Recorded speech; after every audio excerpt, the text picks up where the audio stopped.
Hi, good day. It's Marie Janea. I will be talking about effectiveness and safety outcome of recombinant tissue plasminogen activator in the treatment of early stroke. This is my oral presentation on the quality of the evidence to support an intervention on my topic, which is to determine the effectiveness and safety outcome of recombinant tissue plasminogen activator with the generic name of Altiplase as a clot dissolving agent in the early stages of ischemic stroke versus to no early treatment after stroke.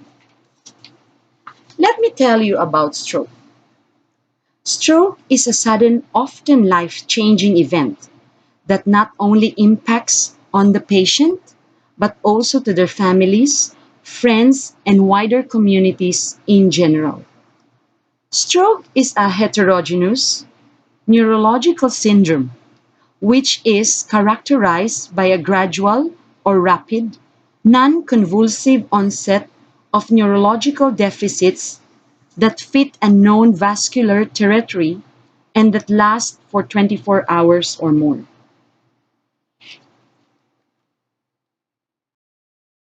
The reasons why I chose this topic.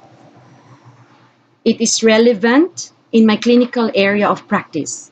I work in the stroke unit, and this drug, Altiplase, is quite controversial because of the risk involved. The greatest risk that we know is hemorrhage, which is intracranial bleeding. But the net benefit that we will obtain in administering this drug, plasminogen activator, to treat early stages of ischemic stroke outweighs the risk. So another reason why I chose this topic is I want to know detailed systematic reviews on the effectiveness of treatment. Most of our patients in the stroke unit, once confirmed ischemic type of stroke, as per CT scan result, will have thrombolysis with TPA, provided they reach the criterion I specified in the written report. Like they haven't had any thrombolytic therapy before, they haven't used any antiplatelet therapy, which is aspirin, clopidogrel, or even dipyrindamol. They haven't used those drugs, and so they could qualify to have Altiplase. And I have noticed its effectiveness because it does make a difference to stroke survivors. It protects the area of the brain that is not damaged due to lack of oxygen.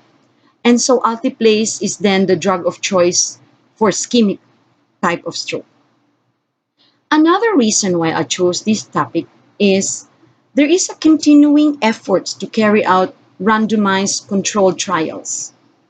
So it's quite clever. I've been reading the literature review from Cochrane, and there is an ongoing research topics why we choose to thrombolize patients.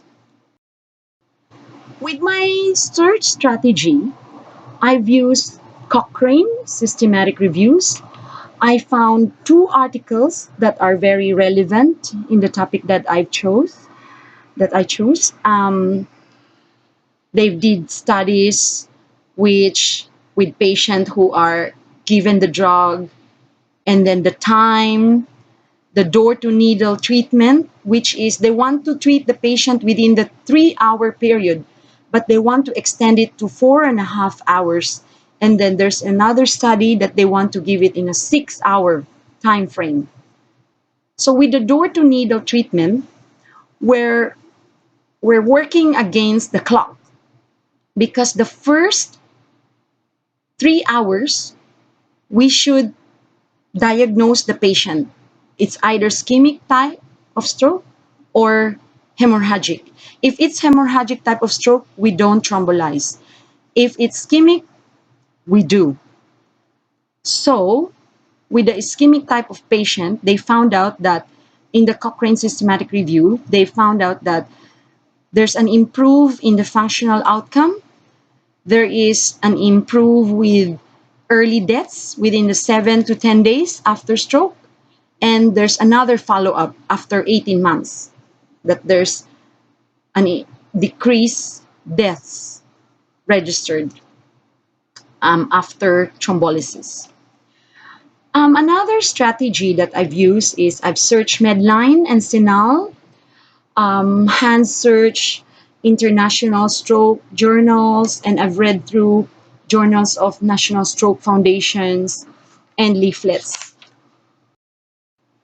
The level of evidence that I obtained, there's two systematic review that have been submitted, and all of which have randomized controlled trials.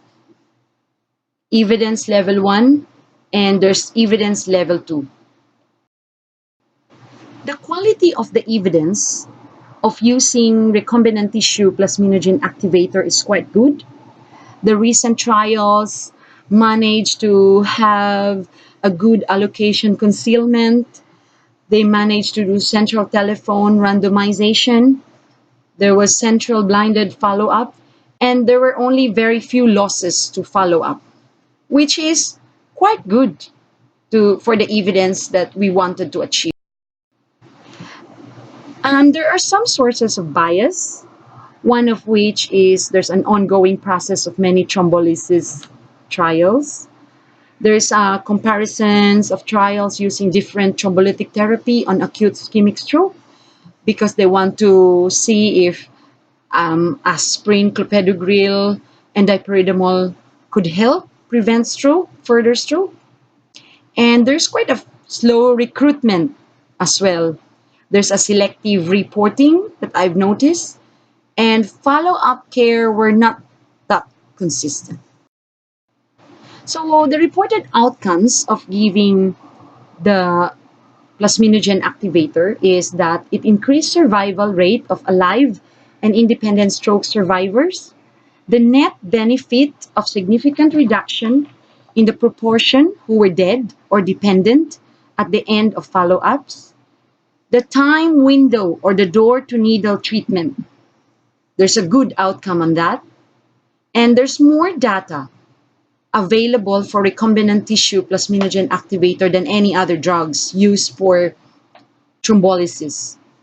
And age 80 years old and above are of much benefit. And another outcome is that an anti-thrombotic treatment needs to be avoided for 24 hours after injecting RTPA, which is alteplase. And we have to treat people as fast as possible. With fast, there is a meaning of that with the stroke foundation. If the patient have noticed that they have facial weakness, their arms are weak, they notice some slurring of speech, it's time to call emergency. Lessons learned from the review of literature. Provision of data on benefits or harms of thrombolysis in mild stroke. There is the identification of means of minimizing the hazard without reducing the benefits. It provides data on time window for treatment or the door to needle protocol. Provide data on the benefits and harms of thrombolysis in mild stroke. It provides randomized data on quality of life and cost effectiveness. Implications for ongoing research. The data strengthen the rationale for ongoing trials of thrombolysis. The door-to-needle treatment within 4.5 hours post-stroke. The imposition of upper age limits on future trials can be allocated. And this information is important for understanding the impact of thrombolytic therapy, treatment on health economics, and these results ongoing processes with a collaborative effort of many researchers for more thrombolytic